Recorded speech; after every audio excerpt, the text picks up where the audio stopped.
Question रहता है कि सर क्या 1 महीने में सीबीओ का एग्जाम को क्लियर किया जा सकता है? तो आंसर इज डेफिनेटली यस।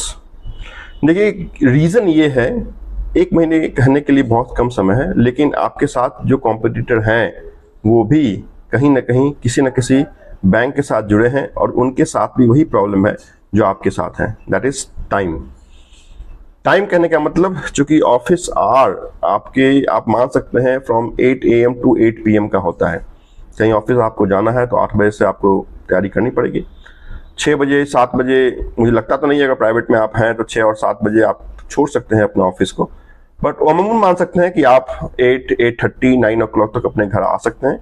अगर कोई सेल्स से जुड़ा हुआ है तो फिर तो टारगेट, उसकी रिपोर्टिंग और बाकी की बातें आप समझ सकते हैं, तो पॉसिबल नहीं है। तो आप मान सकते हैं कि 8 AM टिल 9 PM ये समय आपके पास नहीं है। अब बात आती है कि 9 PM टू 8 AM मॉर्निंग ये समय आपके पास है और इसी समय में 3 घंटे को आपको मैनेज करना है और करना ही पड़ेगा। If you are aiming to become CBO in state bank of India, तो अगर 3 घंटे 1 महीने में आप नहीं निकाल पा रहे हैं तो संभवतः ये एग्जाम अछूता रह जाएगा और दूर रह जाएगा। कहने के लिए आपने प्रिपरेशन की, कहने के लिए आपने फॉर्म भरा, कहने के लिए आपने एग्जामिनेशन दिया, बट सिलेक्शन से आप दूर रह जाएंगे, क्योंकि जो बैंक को रिक्वायरमेंट है वो आपके एग्जामिनेशन में स्कोर करने से रिलेटेड जुड़ा हुआ है और आपके मार्क्स आने चाहिए क्वालिफाई। कितना कंसेप्ट हमारे पास है, कितना एक्सपीरियंस हमारे पास है, ये बातें जब मेंस एग्जामिनेशन के रिजल्ट आ जाएंगे उसके बाद इंप्लीमेंट होगी।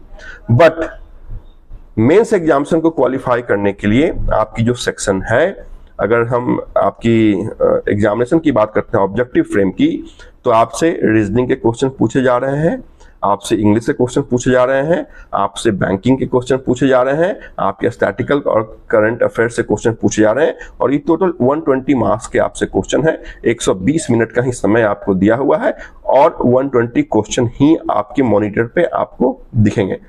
तो आखिर इस 120 क्वेश्चन को कैसे अच्छे से अच्छे तरीके से कम समय में हम स्कोर कर सकते हैं, इंपॉर्टेंट ये है। देखिए रीजनिंग वो कंसेप्ट है जिसमें प्रिपरेशन और बैक सपोर्ट आपको होना चाहिए, आप जुड़े होने चाहिए 2-3 महीने से, तो रीजनिंग आपको आसान सा दिखेगा। कुछ टॉपिक को छोड़ दें, कोडिंग डिकोडिंग ब्लड रिलेशन को अगर छोड़ दें तो आसान दिखेगा। जैसे इनपुट में आपको क्या है तो प्रैक्टिस इज रिक्वायर्ड, सिलॉक्स में क्या है प्रैक्टिस इज रिक्वायर्ड।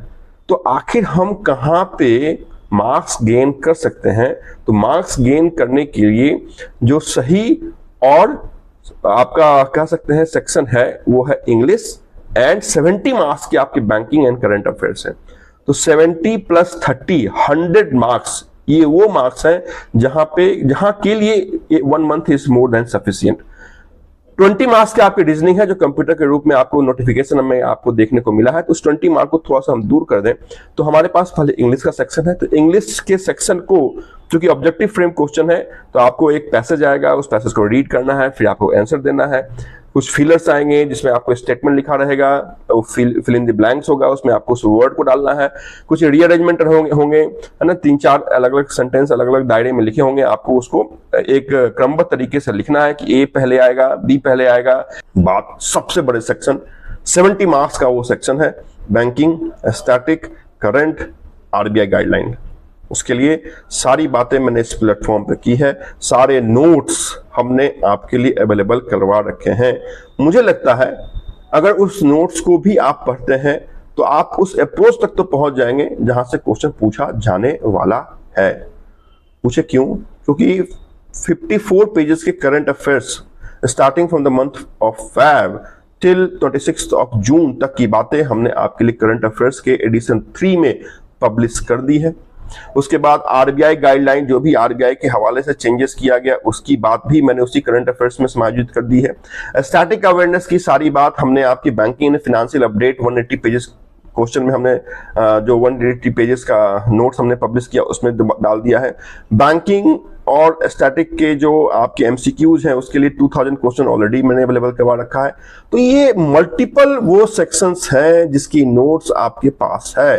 पढ़ने की जरूरत है, याद रखने की जरूरत है, बोलने समझने और डिस्कशन करने की जरूरत है, तो ये आपको करना पड़ेगा। माध्यम में हो सकता हूं, लेकिन याद आपको करना है, पढ़ाई आपको करनी है, रिटेन आपको करना है। If you want to become circle based officer in India's largest bank, state bank of India, त्याग बलिदान करना पड़ेगा। और यही 1 महीने का वो समय है जो समय संभवतः सिलेक्शन के बाद कभी भी जीवन में आपको पीछे मुड़ के देखने की जरूरत नहीं पड़ेगी। If you become the officer in state bank of India, क्योंकि बैंक एक्सक्लूडिंग ऑफ सैलरी को आप छोड़ दें, मैं सैलरी की बात नहीं कर रहा हूं, सैलरी को छोड़ के बैंक इतनी चीजें, इतनी फैसिलिटीज, इतने पर्क्स, इतने अलाउंसेस देती है जो संभवतः आपको दूसरे बैंक में नहीं मिलेगा। मैं दूसरे बैंक का कहने का मतलब प्राइवेट बैंक को छोड़ ही रहा हूं, मैं दूसरे नेशनलाइज बैंक की बात कर रहा हूं।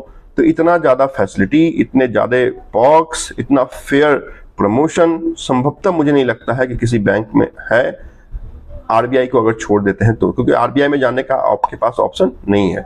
यू आर ऑलरेडी, क्योंकि आरबीआई ऐसा कोई फॉर्म निकालती ही नहीं है। आरबीआई जो फॉर्म निकालती है वो डायरेक्ट इसके ग्रेड बी का होता है।